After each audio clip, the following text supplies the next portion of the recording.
இப்போ இருக்க பசங்களெல்லாம் இந்த இட்லி தோசையை சாப்பிட வைக்கிறதுக்கு டெய்லியும் வெரைட்டியாக சட்னி செய்ய வேண்டியிருக்குங்க. அந்த லிஸ்ட்லேயே ரொம்ப ஃபேவரட்டான சட்னி தான் செய்ய போகிறோம்.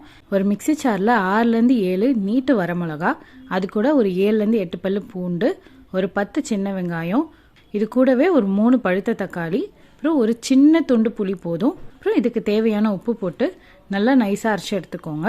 இப்போ ஒரு பேனில் ஒரு 2லேருந்து 3 ஸ்பூன் நல்லெண்ணெய் விட்டு 1 ஸ்பூன் கடுகு உளுத்தம் பருப்பு, ஒரு அரை ஸ்பூன் சீரகம், இது ரெண்டும் நல்லா பொரிஞ்சு வந்ததுக்கப்புறம் கொஞ்சமாக கருவேப்பிலை போட்டு நம்ம அரைச்சி வச்சிருக்க மிக்சரை இது கூட ஊற்றி நல்லா ஒரு 5லேருந்து 7 நிமிஷம் வரைக்கும் நல்லா வதக்கி விடுங்க.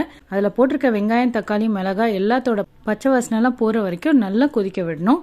இப்போ நல்லா கொதிச்சு எண்ணெயெல்லாம் பிரிஞ்சு வரும்போது கடைசியாக ஒரு சின்ன துண்டு வெல்லத்தை மட்டும் போட்டு கலந்து விட்டு ஒரு 2 நிமிஷம் விட்டு எடுத்தீங்கன்னா ஒரு சூப்பர் மிளகாய் கார சட்னி ரெடி ஆகிடும்.